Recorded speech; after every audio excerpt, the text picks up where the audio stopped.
আজ যুবক তোমরা কি করছো, কি করতেছো বাপ? একটা সুন্দর জীবন, এই সকাল থেকে রাত 2টা 3টা পর্যন্ত জীবনটা নারীর জন্য শেষ করে দিলাম।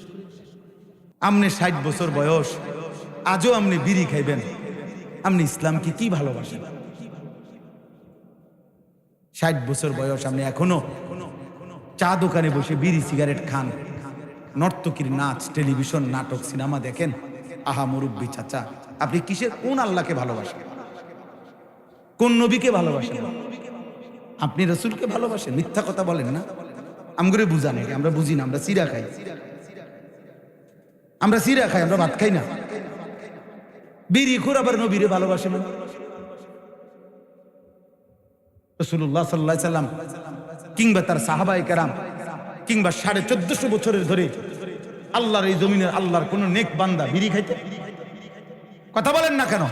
তো তাহলে আপনি বিড়ি খাইয়া আপনি নবীরে ভালোবাসেন, সাহাবাদেরকে ভালোবাসেন, আউলিয়াদেরকে ভালোবাসেন। মিথ্যুক বেটা, আপনি মিথ্যাবাদী মিয়া, মিথ্যুক।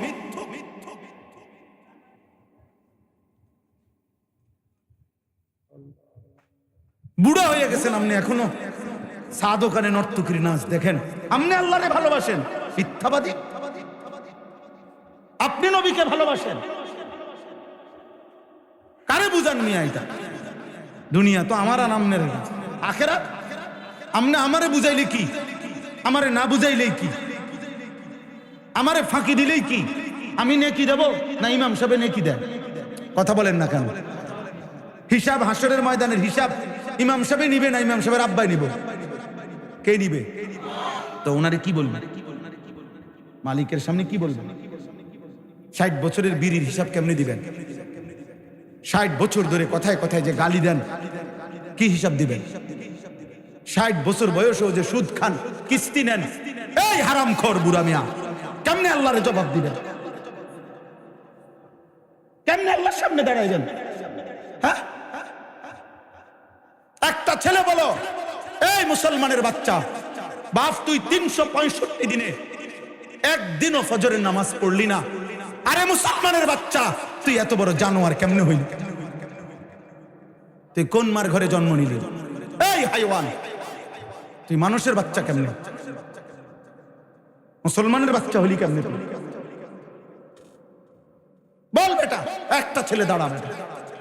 বেনামাজি নাফরমান, জীবন মানে নারী, জীবন মানে উলঙ্গ ছবি, জীবন মানে মোবাইলের অস্থির দৃশ্য, জিনার ব্যভিচার, এটাই জীবন। হয় ছবি দেখছো জিনার ছবি, নাই তো বাস্তবে জিনা করছো, এরই নাম জীবন। আমি এই মাত্র, আমার সাথে গাড়িতে ছিল আমার এক প্রিয় ছাত্র মাওলানা ইয়াহিয়া, পরে আমি শুনাইতেছিলাম নবীজির জামানায় একজন ব্যক্তি জিনা করছে, মুসলমান, আয়েশা নবীজির কাছে বলছে, ইয়া রাসূলুল্লাহ ইন্নী কাদ জানাইতু, আমি জিনা করেছি, আমি এক নারীর সাথে ব্যভিচার করেছি, ফাকিম আলাইয়া, শরীয়তের যে বিধান আমার উপরে সেটা কার্যকর করেন, আমারে দুনিয়ার শাস্তি দিয়ে দেন, আমি তওবা করতে চাই যেন আমার আখিরাতে আমি মুক্তি পাই, আমি ভুল করে ফেলছি। খোদার কসম বাপ, নবীজি 3 বার বলছে। আমার কাছে এই কিতাব এখনো গাড়িতে আছে। ও আমার সাথে রাখো না, না আরো লোক আছে আমার লোক, এরকম আমার কিতাবটা নিয়ে আসুক দরকার, এখন দেখে। আল্লাহ নবী সাল্লাল্লাহু আলাইহি সাল্লাম বলছেন যে 3 বার বলছে, এই ভাই নবী 3 বার বলছে ওই লোকেরে, আবিকা জুনুন, আবিকা জুনুন, আরে তুমি পাগল নাকি, তুমি কি কও, মুসলমান জিনা করে কেন? 3 বার বলছে নবী। এই বাপ, একটা ছেলে শোনো বাপ, নবী 3 বার, মানে নবীজি অবাক হয়ে গেছে, আরে এতে কি কয়, আবিকা জুনুন, তুমি কি পাগল নাকি, তুমি এটা কি বলতেছো? এরপরে আল্লাহর নবী সাল্লাল্লাহু আলাইহি সাল্লাম বলছে সাহাবাদেরকে, সাহাবারা তার মহল্লায় যাও, খবর লাগাও সে কোনো প্রতিবন্ধী কিনা, মাথায় সমস্যা কিনা, সেটা কি বলতেছে। সাহাবাই কারাম এরপরে খোঁজ খবর নিয়ে আইসা বলছে, ইয়া রাসূলুল্লাহ, না সে প্রতিবন্ধী না, সে পাগলও না, সে সুস্থ স্বাভাবিক এবং সে বাস্তবিক অর্থেই জিনা করছে।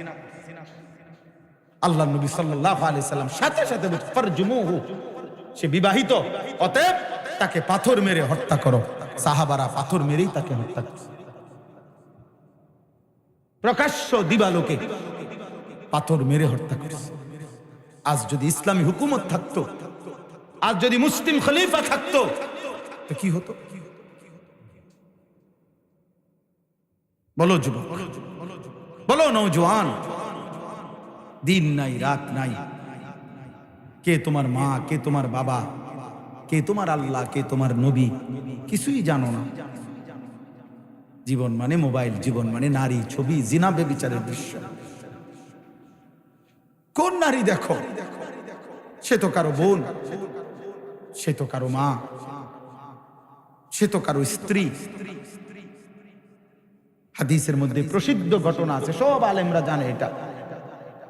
এক যুবক নবীজির কাছে আইসা বলছিল, ইজান লি বিজিনা, ইয়া রাসূলুল্লাহ, আমাকে জিনার অনুমতি দেন, আমি ব্যভিচার করতে চাই। মুসলমান, হাদিসে আছে সাহাবারা চিৎকার দিয়ে উঠছে, ফাজাজারুহু, সাহাবীরা তাকে ধমক দিল। ওয়াকালু মাহমা, সাহাবীরা তাকে বলল, এই রাখো রাখো রাখো, আরে বেটা, ইন্না লিল্লাহ, কি কও তুমি এটা নবীর সামনে জিনা করতে চাচ্ছ? নবীজি সাল্লাল্লাহু আলাইহি সাল্লাম সাহাবাদেরকে বললেন, রাখো, তোমরা থামো, ওরে আমার কাছে আসতে দাও। ওই যুবককে আল্লাহর নবী কাছে নিয়ে আসছে। আয়েশা নবীজি বললেন, আতুহিব্বুহু লি উম্মিক, এই একটা করে শোনো, আমার বাপ একজনই শোনো। যুবক, তুমি যদি একজন কলিজার মধ্যে কোনো অনুভূতি আসে, খোদার কসম আমি শুধু তোমার জন্যই বলছি, তোমার জন্যই আসছি। আমি আগেও বলছি না, আমি তো ভোটে দাঁড়াইছি না। মানুষ কম হইলেও আমার সমস্যা নেই, বেশি হইলেও আমার সমস্যা নেই। আমি জনপ্রিয়তা দিয়ে ঘাস কাটবো, আমি জনপ্রিয়তা দিয়ে করবো কি? তা সবাই চিনলেই আমার কি, না চিনলেই আমার সমস্যা কি? কত মানুষকে কতজন চিনে না, কি স্যার? তো নবীজি তাকে বললেন, আতুহিব্বুহু লি উম্মিক, যুবক, এই জিনাটা তোমার মায়ের সাথে কেউ করুক, তুমি কি সেটা পছন্দ করো? যুবক সাথে সাথে বলে, লা ওয়াল্লাহি, আল্লাহর কসম নবী, আমি এটা চাই না। নবীজি বলেন, ওয়ালান নাসু ইউহিব্বুনাহু লি উম্মিহিম, তাহলে কোনো মানুষও তার মায়ের সাথে কেউ জিনা করুক সেটা চাইবে না। দুই, আফাতুহিব্বুহু লি ইবনাতিক, নবীজি এবার বললেন, তুমি কি পছন্দ করো তোমার মেয়ের সাথে কেউ এই জিনা করুক? ক্বালা লা ওয়াল্লাহি, যুবক আবারও বলল, আল্লাহর কসম নবী, আমি এটা মেনে নেব, আমি এটা চাই না। নবীজি বলেন, ওয়ালান নাসু লা ইউহিব্বুনাহু লিবানাতিহিম, তাহলে কোনো মানুষও চায় না তার মেয়ের সাথে কেউ জিনা করে।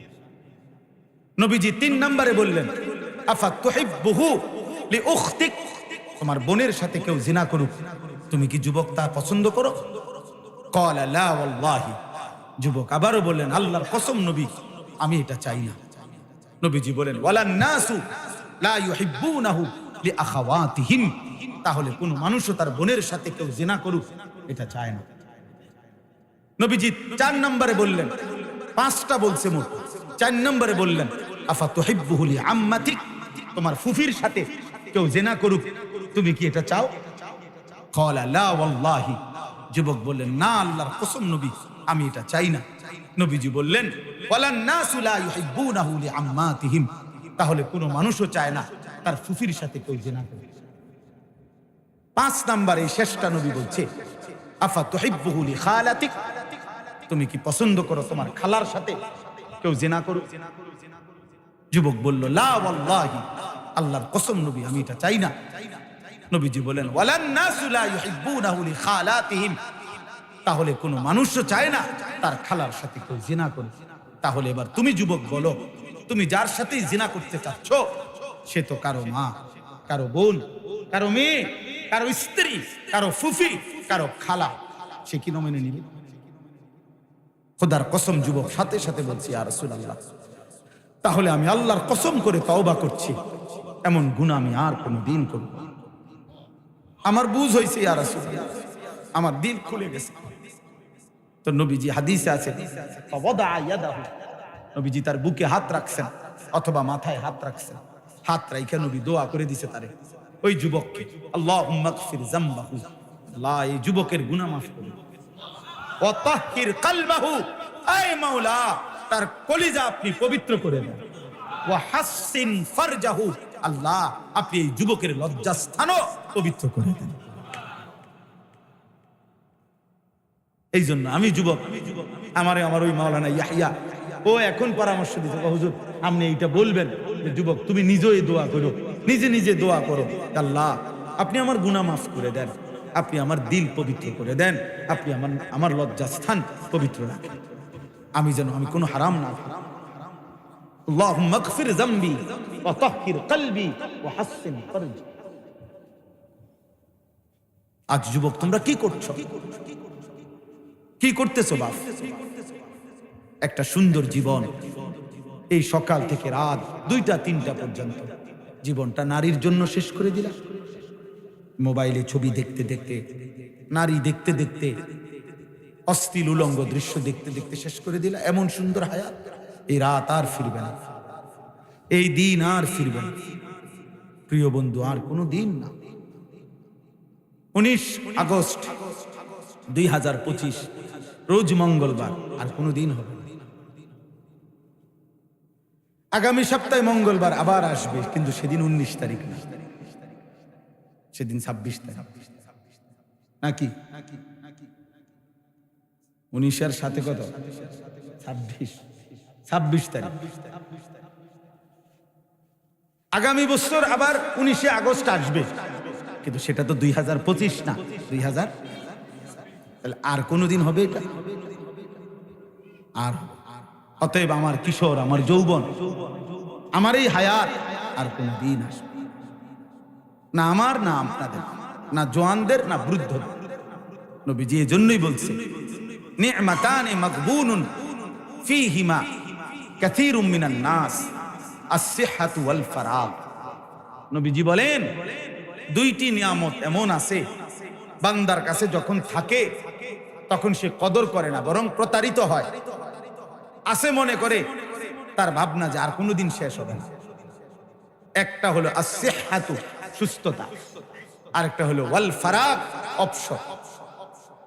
সুস্থতা থাকতে সে কদর করে না, অবসর থাকতে সে সময়ের কদর করে। সে মনে করে এই রঙেই জীবন, এই রং তামাশা।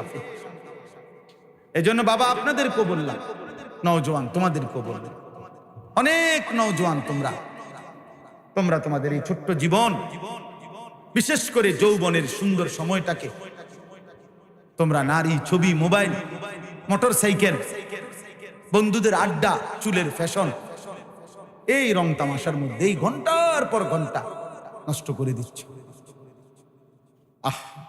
ওই যে আমি বললাম, আমার দেখাইলো মোবাইলে কুষ্টিয়ায় গত এই 3-4 দিন আগে,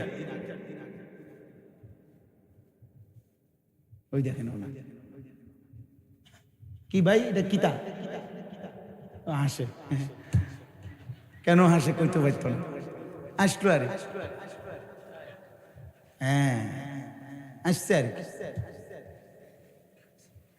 একটা তামসা, আর একটা তামসা চলতে আছে, একটা ছবি উঠে রাখি। যদি কখনো কেউ জিগায় যে তোমার দেখা একটি তামসার ছবি দেখাও,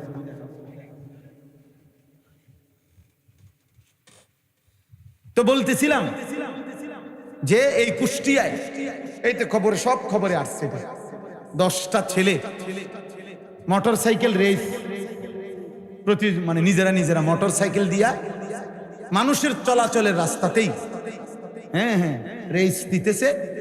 আহা, 2টা ছেলে পিকআপের ধাক্কা লাগে টুকরা টুকরা হয়ে গেছে, একারে মানে বুটি বুটি হয়ে গেছে, পিস পিস হয়ে গেছে,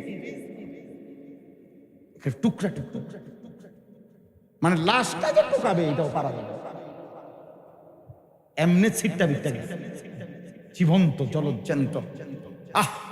18-20 বছরের তাগড়া, প্রত্যেকেই নিজের মোবাইলে হয়তো নিজেই ভিডিও করতেছে, নিজেই লাইভ দিছে। তোমার লাইভেই তোমার মৃত্যু দেখানো হবে, তোমার মোবাইলেই তোমার ছিন্ন ভিন্ন হওয়া লাশের ছবি। তা আলগা ভিডিও আইব করতে, এটা হেতের মোটরসাইকেলের সামনে যে ভিডিও আছে এটা চলতেছে যে ওটার লাইভ থেকে শুনতে। আহা কি করলা, তুমি তো আর কোনো দিন ফিরবা। কারে দেখাইতেছিলা? কে দেখলো তোমার এই মোবাইল? কে দেখছিল তোমার এই মোটরসাইকেল? আজ কে দেখবে তোমার? কে স্মরণ রাখবে তোমার? কে তোমারে মনে রাখবে?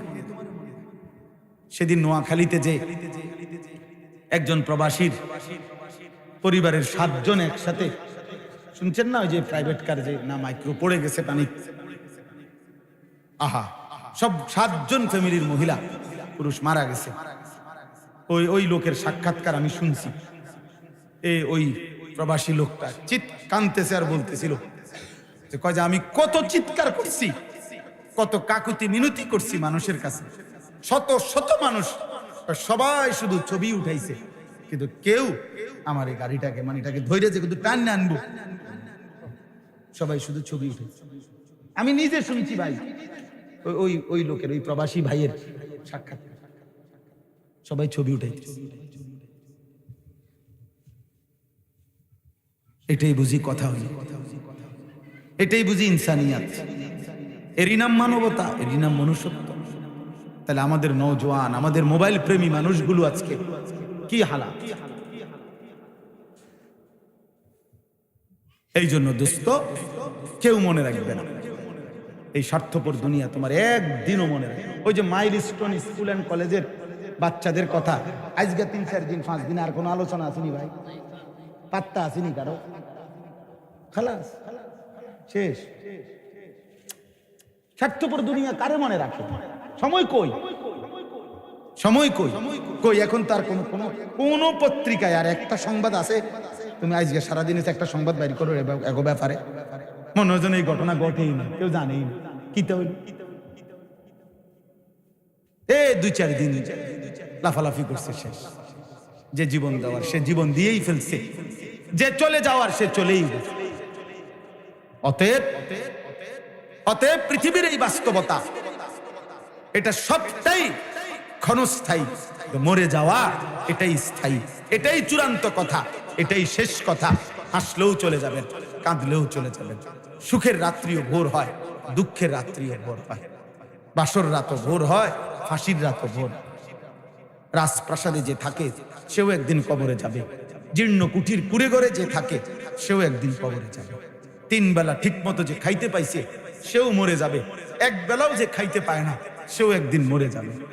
অতএব বন্ধু আমার, মৃত্যু যেহেতু নিশ্চিত, কবর যেহেতু নিশ্চিত, চলে যাওয়া যেহেতু নিশ্চিত, অতএব এখনই সুযোগ, এই হায়াত থাকতেই ওই সময়ের কিছু প্রস্তুতি নাও, নয়তো আর ফিরবে। ऐसे रहे या वैसे रहे, वहां देखना फिर कैसे रहे। বুজুর্গানে দিন বলে, এ আল্লাহর বান্দা, এভাবে কিংবা ওইভাবে, মানে সুখে কিংবা দুঃখে, হাসি কিংবা আনন্দে, কান্না কিংবা বেদনায়, দুনিয়া একভাবে না একভাবে পার তো হবে। কিন্তু দেখার বিষয় হলো ওহা দেখনা ফির कैसे रहे, ওইখানে দেখার বিষয় হলো কেমনে থাকবা, কবরে কেমনে থাকবা, হাসরে কেমনে থাকবা, জাহান্নামের আগুনে কেমনে চলবে। আমি তো বলি যুবক ভাই, এই নওজোয়ান, মোবাইল থাকবে না হয়তো, এই ফেসবুকও থাকবে না, ইউটিউব, টেলিগ্রাফ নাই, ডাক পিয়নের সেই চিঠি এখন আর প্রচলন নাই, ফিতাওয়ালা ক্যাসেট এখন আর প্রচলন নাই, সিডি চ্যাপ্টা চ্যাপ্টা ক্যাসেট ছিল এগুলো এখন নাই, এখন আর নাই। সেই বাটন মোবাইলের প্রচলন তেমন একটা নাই। আমার মতো 2-4 জন, গোটা পৃথিবীতে 2-4 জন বেকুব, আমার মতো আহাম্মক ছাড়া আমার মনে এরকম ছোট মোবাইল তেমন কেউ ব্যবহার করে না। বুঝেন নাই কথা? আমরার মতো হয়তো 2-4 জন বলদ, আমরা এখন এটা কি করি, ব্যবহার করি। আর নাই তো সবাই এগুলা নাই। এর চাইতে বড় যেগুলা ছিল মোটরোলা সেট, এটিও নাই। ল্যান্ড ফোন যেগুলা এমনি এমনি ঘুরে ঘুরে আমরা ফোন করতাম, আছে চাচা, আমরা দেখছি না ছোটবেলায়, কই এগুলো আছে এখন? এগুলোর ব্যবহার আছে এখন? নাই। তাহলে আমার এই 44 বছর বয়সে কত কিছু দেখলাম। আমার মাত্র 44 বছর বয়স, এতেই এত কিছু নাই। তোমরা আগামী 44 বছর পার করতে করতে দেখবা কিছুই না, অনেক কিছু নাই। কিন্তু হয় ফেসবুক থাকবে না বন্ধু, ইউটিউবও থাকবে না, এই প্রযুক্তি হয়তো থাকবে না, নতুন প্রযুক্তি আইসা আগেরটাকে ভুলাইয়া দিবে। এটা হারায়া যাবে। কিন্তু তুমি যে গুনাহগুলো করছো, নারী, ছবি, জিনা, ব্যভিচার, জুয়া, এই অসভ্য কাজ, খোদার কসম, এগুলা নিয়ে তোমাকে হাসরের ময়দান পর্যন্ত যাইতে হবে। এগুলা তুমি সরাইবা। মোবাইলে না থাকবে না, কিন্তু তোমার গুনাহ, তোমার গুনাহ, তুমি এটা সরাইবা কেন?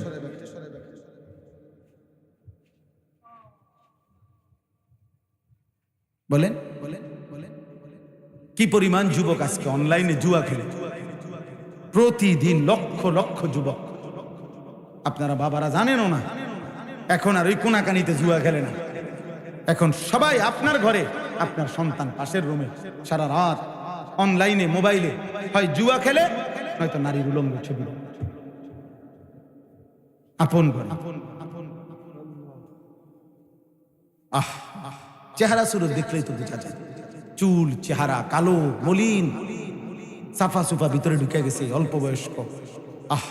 দেখায় বুঝাই যায়, দিনের পর দিন এক ওয়াক্ত নামাজ নাই, একটা সেজদা নাই কপালে। অভিশপ্ত ওই চেহারা দেখলেই তো বোঝা যায়, অভিশপ্ত ওই চেহারা দেখলেই তো বোঝা যায়। বেনামাজির চেহারা দেখলেই চেনা যায়। তুমি যত পাউডারই দাও বাবা, বোঝা যায়, হাইওয়ানের চেহারা বোঝা যায়। আল্লাহ আমাদেরকে বুঝ দান। এই শেষ কথা হলো, এখন আমাদের প্রত্যেকের এটা, আমি যে আয়াতটা পড়ছি, এই আয়াতের মূল বক্তব্য কি? আল্লাহ তাআলা বলছেন, নারী কিংবা পুরুষ, পুরুষ কিংবা নারী, জওয়ান কিংবা বৃদ্ধ, কারো দ্বারাই যেন সমাজের মধ্যে, মুসলিম জনবসতিতে অশ্লীলতা, বেহায়াপনা, অসভ্যতা, নোংরামি যেন না ছড়ায়।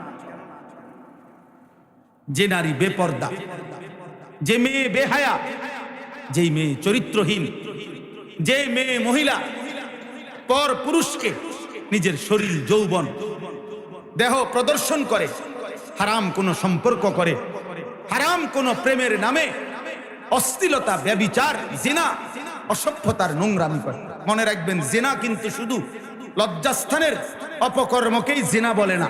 জিনা হাতে ছুঁয়েলে কোনো ভিন নারী, সেটাকেও হাতের জিনা বলে। নবীজি বলছেন, চোখ দিয়ে কোনো ভিন নারী দেখলে এটাকে চোখের জিনা বলে। পাও দিয়ে কোনো ভিন নারীর সাথে হাঁটলে এটা পায়ের জিনা। কোনো অন্তর দিয়ে ভিন নারী সম্পর্কে কল্পনা, চিন্তা ভাবনা করলে এটা অন্তরের জিনা। লজ্জাস্থান দিয়ে জিনা করলে সেটাও জিনা, লজ্জাস্থানের সবটাই জিনা। আল্লাহ তাআলা এই আয়াতের মধ্যে বলছে, যার দ্বারা জিনাকেই বলে অশ্লীলতা, অশ্লীলতাকেই বলে জিনা, ব্যভিচার। অর্থাৎ নারীকে কেন্দ্র করে যে গুনাহ, নাচ, গান, বাদ্য, বেপরদিগি, বেহায়াপনা, হারাম প্রেম ভালোবাসার নামে হারাম সম্পর্ক, এই যে কোনো রকমের গুনাহ কোনো নারীর দ্বারা, নারীকে মাধ্যম করে হয়, এটাকে বলে আরবিতে ফাহিশা, অশ্লীলতা। ফাহশা অশ্লীলতা, ফাওয়াহিশ অশ্লীলতা। এটা কোরআনে আল্লাহ বারবার নিষেধ করছে, বারবার। ওয়ালা তাকরাবুজ জিনা ইন্নাহু কানা ফাহিশা। আল্লাহ বলছে, জিনার কাছে যেও না, এটা ফাহিশা। ওয়ালা তাকরাবুল ফাওয়াহিশা মা যাহারা মিনহা ওয়া মা বাতান। আল্লাহ বলছে, প্রকাশ্যে কিংবা গোপনে অশ্লীলতার কাছেও যেও না। আল্লাহ বলছে, কুল ইন্নাল্লাহা লা ইয়া'মুরু বিল ফাহশা। নবী বলে দেন, আল্লাহ কোনো অশ্লীলতার আদেশ করে নাই, তোমরা করবা না। এভাবে বারবার আছে, বারবার বারবার বারবার। আল্লাহ বলছে, ওয়ালা ইয়াজনুন, জিনা করবা না। ওমান ইয়াফআল যালিকা ইয়ালকা আসামা। যে জিনা ব্যভিচার করবে, আমি নিশ্চিত আল্লাহ ওয়াদা দিছি, তোমাকে শাস্তির মুখোমুখি হইতে হবে। কেমন শাস্তি? ইউদাআফ লাহুল আযাবু। আল্লাহ বলে, প্রত্যেকটা শাস্তি দ্বিগুণ করে দেওয়া হবে। পাপের শাস্তি জিনার কারণে দ্বিগুণ করা হবে। আল্লাহর নবী বলছে, খোদার কসম বন্ধু, বুখারী মুসলিমের হাদিস, নবীজি বলছে, লা ইয়াজনি জানি হিনা ইয়াজনি ওয়া হুয়া মুমিন। যখন কেউ জিনা করে, নবী বলছে, সে মুমিন থাকে না, সে মুমিন থাকে না, সে মুমিন থাকে না। জিনাকারী মুমিন হয় না। আয-যানি লা ইয়ানকিহু ইল্লা যানিয়াতান। আল্লাহ কোরআনে বলছে, জিনাকারী পুরুষ কোন জিনাকারী ব্যভিচারী নারী ছাড়া অন্য কাউকে বিবাহ করতে পারে না। অতএব অসৎ ছেলে, মনে রাখো, তোর বউ হবে 6 নম্বর। তখন বুঝবি বাপ অন্ত মানুষের বেডি চাও, মনে করো তেমন অসুবিধা নাই, মানুষের বেডি চাইয়া শেষ। কিন্তু যেদিন তোমার ঘরে বউ আসবে আর টের পাইবা বেডি 3 নম্বর, তখন বুঝবা দুনিয়ার ঘরটাই হয়ে যাবে জাহান্নামের টুকরা। খোদার গজব সেদিন টের পাইবা। বেডি যখন ফাঁসাত লাথি দিবে তখন বুঝবা। এই বেশি দিন দেরি নেই, রঙের গুড্ডি উড়াও। রঙের গুড্ডি কি আমরা জানি না। প্রতিদিন কি পরিমাণ মানুষের পারিবারিক অশান্তির কথা শুনি চাচা, মনে হয় মাঝে মাঝে কাঁদি। সব পাবলিকের কাছে কে বলে তো আমগো কাছে দোয়া চাই, যে বুঝেন নাই কথাটা, এটা স্বাভাবিক। দোয়া আমগো কাছে তো কানে কানে বলে, আলাদা বলে পারিবারিক অশান্তির কথা। কোটি টাকার মালিক, আমি তো ঢাকা শহরে জুমা পড়াই চাচা,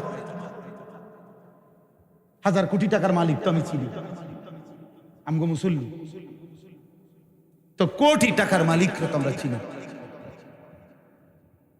একাকি যখন বলে আর কাঁদে, মনে হয় যেন আমিও একটু কাঁদি। বাইরে নামে ফিটফাট, তার ভিতরের কষ্ট তো জাহান্নামের আগুন জ্বলে। স্ত্রী অবাধ্য, মেয়ে অবাধ্য, ছেলে আরেক মাইয়া লইয়া ভাগ্যা গেছে, মাইয়া আরেক ফোলা লইয়া ঘর ফিরতেছে, ফতের থেকে মাইয়া লইয়া ফুটছে। একদিন এই কিছুদিন আগে এক ভদ্রলোক বলতেছে, কানতেছে আমার কাছে, হুজুর আমি তার এত MBA না কি যেন একটা পড়া আছে না, MBA পড়াইছি পোলারে, কয়েকটা ভব ঘুরে রাস্তা রাস্তায় ঘুরে ফুটপাতে থাকে, এরকম এক লোকের একটা মাইয়া লইয়া তিয়াইয়া ফুটছে। কয়তো তো হুজুর আমি যে আজকে তারে 25টা বছর 22টা বছর পড়াইলাম, আমার এই রক্ত পানি করলাম, তারে প্রাইভেট ইউনিভার্সিটিতে পড়াইতে যে কোটি কোটি টাকা খরচ করলাম, আমার বিনিময়ে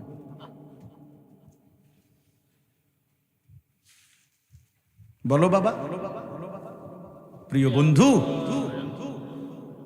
আল্লাহ তাআলা বলছে এই কথাই, তোমার দ্বারা যেন কোনো অস্থিরতা না চলে, কোনো মেয়ের দ্বারা যেন কোনো অস্থিরতা না চলে। আমাদের এই বালিকা মাদ্রাসাগুলো কি জন্য? দ্বীন শেখাবার জন্য, আখলাক শিখাবার জন্য, চরিত্র শিখাবার জন্য। এক মেয়েকে এটা বলার জন্য তোমার ইজ্জত, তোমার সতীত্ব, তোমার চরিত্র এটা এক পবিত্র আমানত, এটা শেখানোর চেষ্টা করা, এটা বুঝানোর চেষ্টা করা। তারে কোরআনের আলো দেওয়া হয়, তারে সুন্নাহর আলো দেওয়া হয়, বিনিময়ে সে বুঝে আমার ইজ্জতের দাম হলো, আমার সতীত্বের দাম হলো। রাস্তার বখাটে দুশ্চরিত্র খারাইয়া মুতে এরকম অসভ্য জানোয়ারের জন্য আমার জীবন না।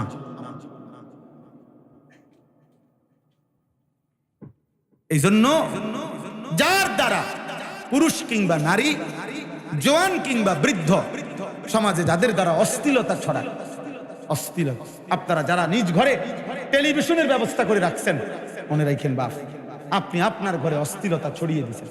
কারণ আপনার স্ত্রী, ছেলে মেয়ে, নাতি নাতনি আপনার দেওয়া এই টেলিভিশনে, আমনের দেওয়া ডিশের বিল দেন আমনে, টাকা দেন আমনে, বিল দেন আমনে, বিদ্যুৎ বিল, ডিশের বিল, তাহলে আমনের ইন্তেজামে ওরা উলঙ্গ ছবি দেখে।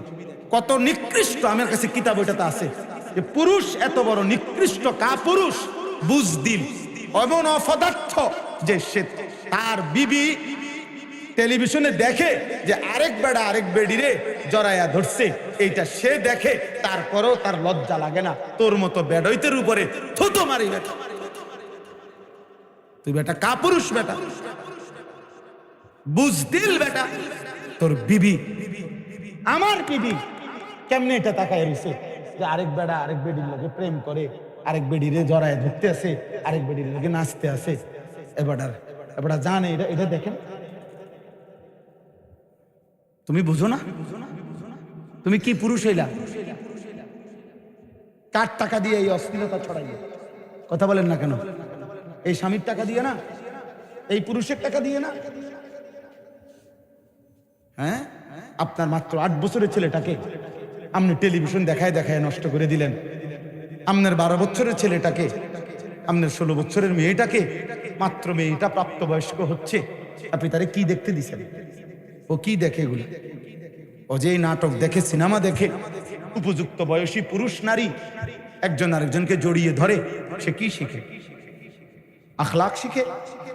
বলো ভাই, বলো আব্বা, তুমি বলো। এই যে মাশাআল্লাহ, এই বাচ্চা খুব মনোযোগ দিয়ে শুনতেছে। আল্লাহ হায়াত দারাজ করে। ও উপলব্ধি করছে বিষয়টা কি কইতেছে। আপনি বলেন ইনসাফ কি বলেন? কাট আমি ব্যবস্থা করলাম না, এটা বিল আমি দেয় না, বাচ্চা দেয়।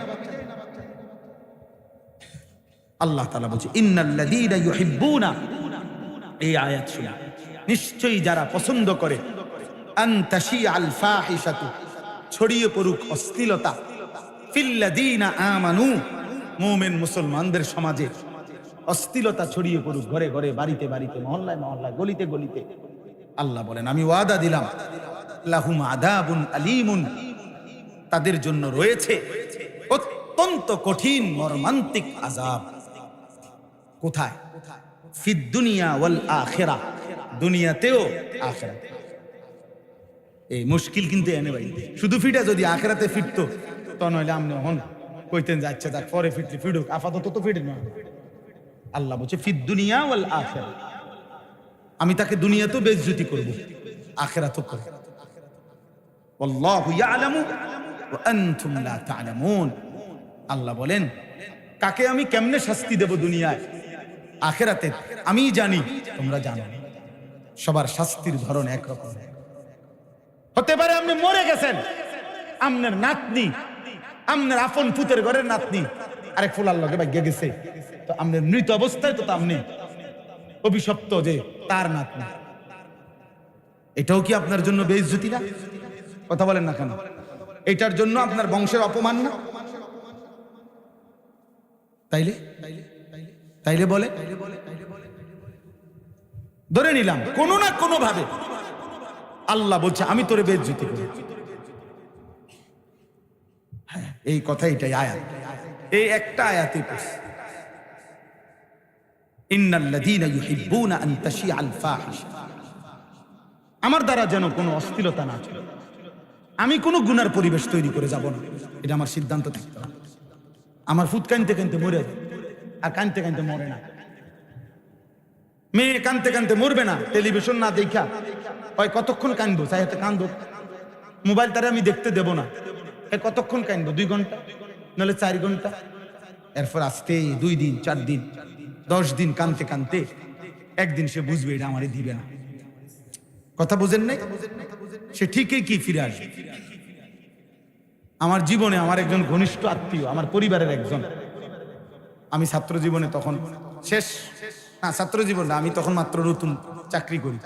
আমার ঘরের পরিবারের একজন, আমার ফ্যামিলির বংশের কাছের একজন, ক্রিকেট বিশ্বকাপ শুরু হইছে, তো হেইতে একটা ছোট টেলিভিশন কিনে আনছে, ছোট্ট, এটা দিয়ে রাত্রে হেঁটে ক্রিকেট খেলা চাইতো, খুব ক্রিকেট খেলার ফোক আছিল ছাউনের আর কি। তো এইটা দিয়ে চাইতো, আবার লুকাইয়া বালিশের কভারের ভিতরে এটা রেখে দিত। আমি এটা টের পাইছি একদিন। তো পরে যখন আসতে বাইরে গেছে, আসতে আমি ডানতে বাইরে কইরা ভাঙ্গা একটা গুঁড়া গুঁড়া বানাই দিয়েছে, বানাই আপনার গুঁড়া গুঁড়া টুকরা টুকরা কইরা ভাঙ্গা একটা শপিং ব্যাগ পলিথিনের মতো এটার মধ্যে লইয়া হবে হেইতে আইসে। আর তারে আমি কইলাম নাম ধরে 10 সাইড বাইরে হালাই দিয়া, হেইতে তো এটা দেখে বুঝছে তুই কিতা হালাইতে দিছে। আর একটা শব্দ এতে জিগাইছেও না, এটা কি, কেন ভাঙলেন? হেও আর কথা কইছে না, আমিও আর কোনো কথা বলছি না, যেটা ভাঙ্গরের আমার এটা ভাঙ্গে অত বুঝছে যে আমার এটা দেখতে দিবে না। প্রিয় ভাই আমার, অতএব একটা জরুরি কথা মনে রাখবেন, ইমাম শাফিঈ রাহমাতুল্লাহ আলাইহি একজন ইমাম, 4 মাযহাবের একজন ইমাম। আমরা 4টা মাযহাবের কথা জানি না, হানাফি, শাফিঈ, মালিকি, হাম্বলি। এই শাফি মাযহাবের যিনি ইমাম, ইমাম শাফি, উনি বলছেন ইন্নাজ জিনা দাইনুন। এইটা সাংঘাতিক কথা, খুব ভয়ের কথা। উনি বলছে হে মুসলিম, হে যুবক শোনো, জিনা এবং ব্যভিচার এটা কিন্তু দাইন, মানে ঋণ। ঋণ ঋণ ঋণ বুঝেননি? কিতা ঋণ, কিতা কর্জ কর্জ হাওলাত, হাওলাত বোঝেন তো না? তিনি বলছে ইন্না জিনা দাইনুন, নিশ্চয়ই জিনা ব্যভিচার, নারীর সাথে অসভ্যতা, এটা একটি দাইন, এটা একটা ঋণ। তুমি যেন একটা ঋণ নিলা।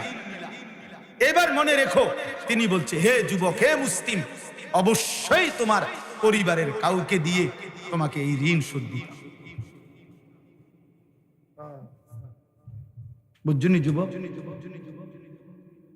যদি তুমি তওবা না করো আর আল্লাহ যদি মাফ না করে, তোমার ফ্যামিলির কেউ না কেউ এটা শুনবে, হয় তোমার বিবি, নয় তোমার বোন, নয় তোমার কন্যা।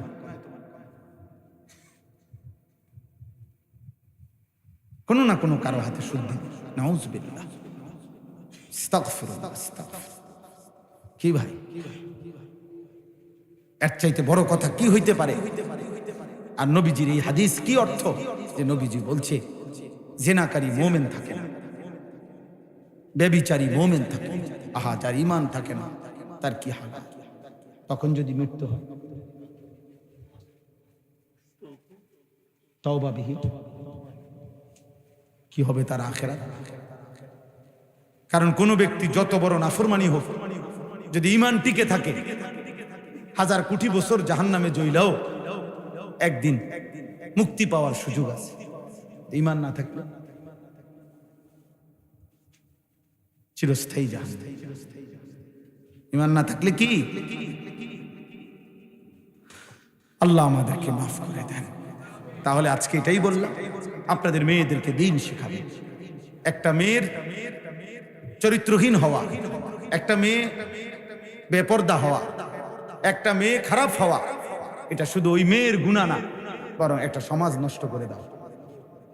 একটা পাড়া শেষ, একটা মহল্লা শেষ, শত শত যুবকের জীবন শেষ, শত শত যুবকের আখলাক শেষ। এজন্য একটি মেয়ের চরিত্র, একটি মেয়ের হায়া, শরম, লজ্জা, ইজ্জত, পবিত্রতা, অনেক কিছু, অনেক কিছু, অনেক কিছু। এই জন্য নবীজি সাল্লাল্লাহু আলাইহি সাল্লাম বলছেন, আল মারআতু আওরাতুন, নারী পর্দায় থাকার বিষয়, আড়ালে থাকার বস্তু। ফাইজা খারাজাত, নারী যখন বেপর্দা বের হয়, ইস্তাশরাফাহা শাইতান, শয়তান তখন পর পুরুষের চোখে তাকে লোভনীয়, আকর্ষণীয় করে দেখায়। এজন্য নারী নিগ্রু কালো যদি হয়, পুরুষ তার দিকে কি করে তাকিয়ে। কোন যুবতী নারী যদি একেবারে কি হয়, নিগ্রু হয়, একেবারে কালো হয়, আফ্রিকান নিগ্রু, কিন্তু যুবতী, তাহলে পুরুষ ঠিকই তার দিকে কি করবে? কেন? শয়তান তাকে ওই পুরুষের চোখে ওই কালোটাকেই লোভনীয় করবে। এই জন্য আমাদের আখলাক, আমাদের চরিত্রের পবিত্রতার জন্য, আমাদের সমাজের নিরাপত্তার জন্য আমাদের মেয়েদেরকে, মাদেরকে, বোনদেরকে পর্দায় রাখা, দিন শিখানো, কোরআন শিখানো জরুরি, জরুরি। নাই তো দুনিয়া তো আযাব হবে। অসংখ্য অগণিত রোগ ব্যাধি, মহামারী, এই অস্থিরতা জিনা ব্যভিচারের কারণে ছড়িয়ে পড়ে। এইডস নামক মহামারী পৃথিবী থেকে এখনো নিশ্চিহ্ন হয় নাই। আর এর একমাত্র অন্যতম কারণ অবাধ যৌনাচার, জিনা ব্যভিচার। আল্লাহ তাআলা আমাদের যুবকদেরকে, আমাদের মেয়েদেরকে, মা বোনদেরকে হেফাজত করেন। বাবারা, আপনাদের কাছে অনুরোধ, নিজের ছেলে মেয়ের দ্বীনের প্রতি নজর দিন। যুদ্ধ করেন, কষ্ট করেন। ছেলেটা নামাজ কেন পড়বে না? মেয়েটা পর্দা কেন করবে না? স্ত্রী কেন পর্দা করবে না? আপনি এটার উপরে 1000 বার চেষ্টা করেন। আলেমে দ্বীনকে পরামর্শ নেন, কোরআন সুন্নাহর দিক নির্দেশনা কি আছে এটা আপনি জেনে নেন। আপনি ওই পদ্ধতি প্রয়োগ করেন। স্ত্রী যদি নামাজ না পড়ে, আল্লাহর বিধান কি? স্ত্রী যদি পর্দা না করে, আল্লাহর বিধান কি? ছেলে মেয়ে যদি সেজদা না করে, হারামের মধ্যে লিপ্ত থাকে, আল্লাহর বিধান কি? এটা জেনে আমল করার চেষ্টা করেন। নয়তো আপনিও আটকাবেন, সন্তানাদিও আটকাবেন। আখিরাতের ময়দানে কমপক্ষে প্রত্যেক মানুষকে নিজের এবং নিজ পরিবারের সদস্যদের ব্যাপারে আল্লাহ পাক জিজ্ঞাসা করবেন। এটুকুর জবাব সবাই দিতে হবে, কমপক্ষে এর মাপ কারণে। আমি আর আমার বিবি বাচ্চা, একই হিসাব আমারই দিতে হবে। তোমার বিবি বেনামাজি হলো কেন, বেপর্দা হলো কেন, তোমার ছেলে মেয়ে নামাজ পড়লো না, আপনি কদ্দুর বলছেন, কি বলছেন, কদ্দুর চেষ্টা করছেন, আল্লাহর কাছে তো হিসাব আছে, ঠিক না? কথা বলে না কেন? আল্লাহর হিসাবে যদি হয় যে না, আমার বান্দা তার শেষ নিঃশ্বাস পর্যন্ত চেষ্টা করছে, তো ঠিক আছে, আল্লাহ মাফ করে দিব। আর যদি আল্লাহ তো জানে আপনি কদ্দুর চেষ্টা করছেন না, আপনি নামাজের ফিকির করছেন যেদ্দুর, বিদেশের ফিকির করছেন তার তো 100 গুণ বেশি। আরে তো বাদ দাও, লাগতো না, পড়লে ফরুক, না পড়লে নাই, চাই বিদেশ ফাটাই দাও। বিদেশের 12 লাখ টাকা ব্যবস্থা করতে দুয়ারে দুয়ারে ঘুরছেন আপনি, 3 লাখ টাকা সুদে লইছেন, 3 লাখ টাকা কিস্তিতে লইছেন, 6 লাখ টাকা জমি বেচা লইছেন, 12 লাখ টাকা মিলাইয়া বিদেশ পাঠাইছেন আব্বা। তারপর হুজুরের থেকে আইয়া কইছেন, হুজুর খাস করে দোয়া করি তার লাগিয়া, আল্লাহ আল্লাহ কইরা বহুত কষ্ট করে টাকা মিলাইছে, খাস করে দোয়া করতো। কি দোয়া? হুজুরে কি দোয়া করতো? যে আল্লাহ উনি যে সুদে টাকা দিল সেটি বরকত দেন নাকি? তো কিটা দোয়া করতো? হুজুরে কি দোয়া করতো? যে আল্লাহ ওনার কিস্তিতে বরকত দেন। এই দোয়া করলে তো হুজুরের ঈমান থাকবে না, জানেন এটা? হারামের উপরে দোয়া করলে কি থাকে না? ঈমান থাকে। এরকম দোয়া যদি কোনো হুজুর জেনে বুঝে করে তো হুজুরের ঈমান থাকবে, তো মুসিবত না? আপনি কি খামখেয়ালি মনে করছেন? হারামের উপরে দোয়া করা যায় না, হারামের উপরে আল্লাহর কাছে কি করা যায় না, এটা নিষেধ, হারাম এটা। এই জন্য বিদেশ পাঠাইতে আমি নিষেধ করি না। যার রিজিক বিদেশ সে বিদেশেই যাবে, যার রিজিক এখানে সেখানেই থাকে। প্রতি লোকমা যার খাবার যেখানে সে সেখানে পৌঁছবে।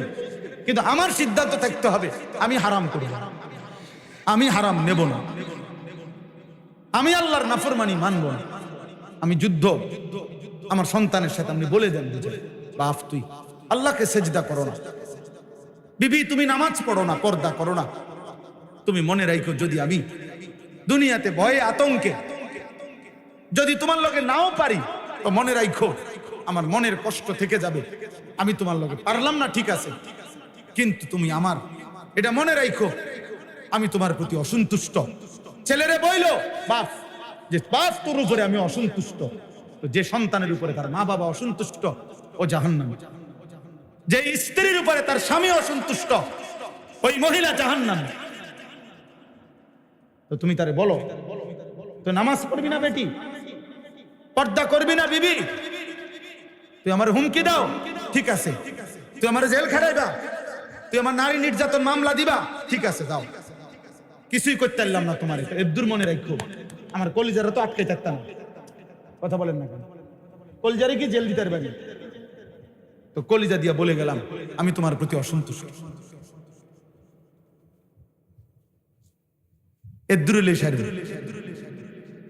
তো ওই মহিলা কেমনে জান্নাতে যাবে?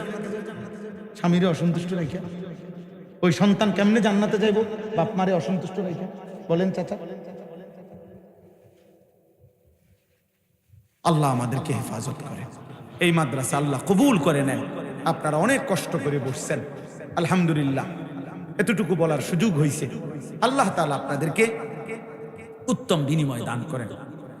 আমার কাছে একটা চমৎকার কিতাব আছে, এই কিতাবটা আমি একজন বড় বুজুর্গের লিখিত কিতাব, একজন মুসলমানের জীবনের একেবারে জন্ম থেকে মৃত্যু পর্যন্ত আমাদের নবী সাল্লাল্লাহু আলাইহি ওয়াসাল্লামের জীবনের যত সুন্নাত, যত তরিকা, যা দরকার একেবারে খুঁটিনাটি বিন্দু বিসর্গ সব এই কিতাবের মধ্যে আছে। তালিমুস সুন্নাহ এই কিতাবটার নাম।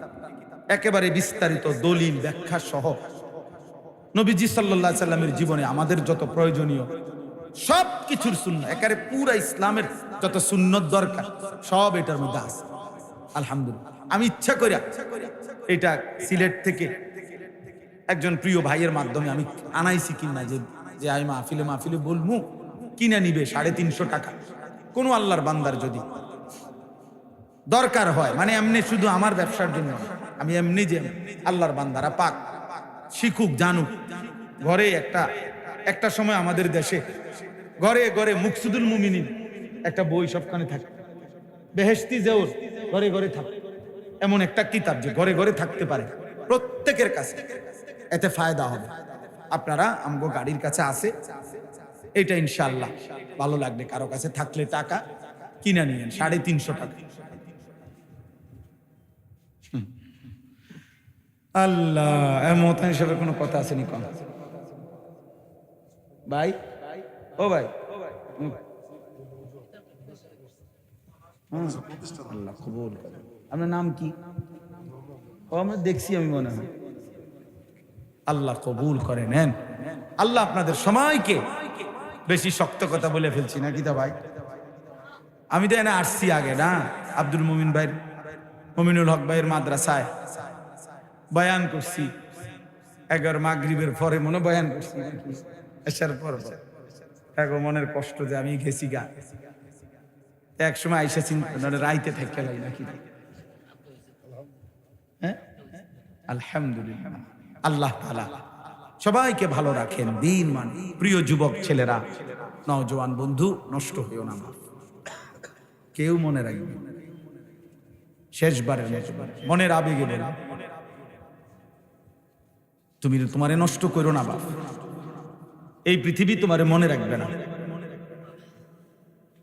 এই বন্ধুরা তোমারে মনে রাখবে, কেউ না, তোমারে আল্লাহ মনে রাখবে, তোমারে তোমার মদিনার নবী মনে রাখবে। তোমার জন্য যদি কেউ কাঁদে, সে তোমার মদিনার রাসূল কাঁদে।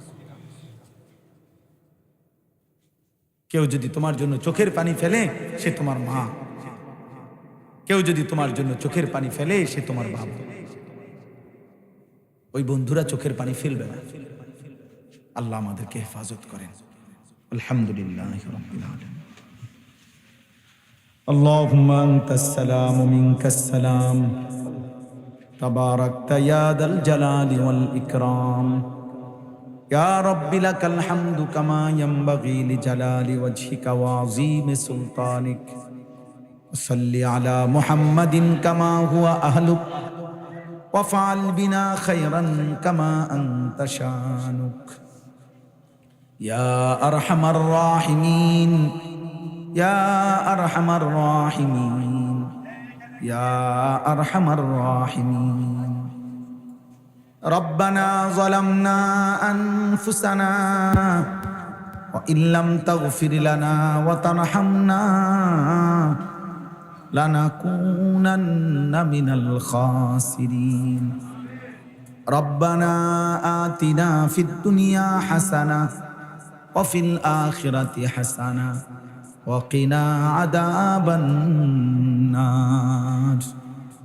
রব্বিরহামহুমা কামা রব্বায়ানি সগীরা। রব্বানা হাব লানা মিন আজওয়াজিনা ওয়া যুররিয়াতিনা কুররাতা আ'য়ুন ওয়াজআলনা লিল মুত্তাকিনা ইমামা। মওলায়ে করিম, আপনি মাফ করে দেন।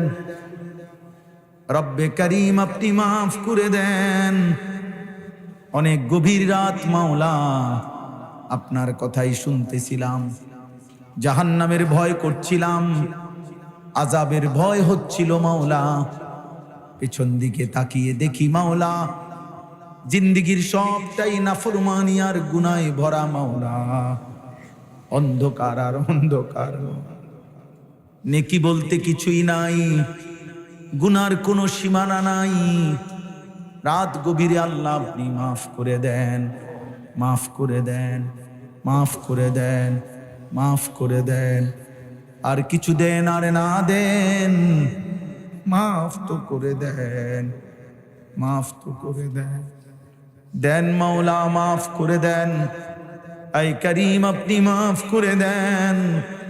আই মেহেরবান মাওলা, মাফ করে দেন।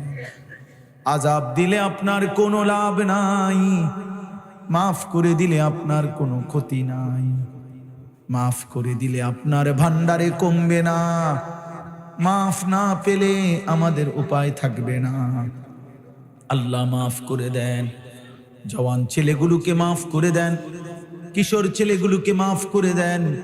ছোট বাচ্চাগুলোকে কবুল করে নেন, বয়স্ক বাবাদেরকে মাফ করে দেন, ওলামায়ে কেরামকে মাফ করে দেন, পর্দার আড়ালের মা বোনদেরকে মাফ করে দেন, আমারই মাফ করে দেন, আমাকেও মাফ করে দেন। দেন মাওলা মাফ করে দেন, দেন মাওলা মাফ করে দেন। আপনি তাড়িয়ে দিলে বান্দা যাবে কোথায়? আপনি ফিরিয়ে দিলে বান্দা যাবে কোথায়? আল্লাহ আমাদের কবরবাসীদেরকে মাফ করে দেন, কিয়ামত পর্যন্ত কবরের আযাব মাফ করে দেন। আল্লাহ কবরগুলোকে জান্নাতের টুকরা বানিয়ে দেন, আপনার নূরের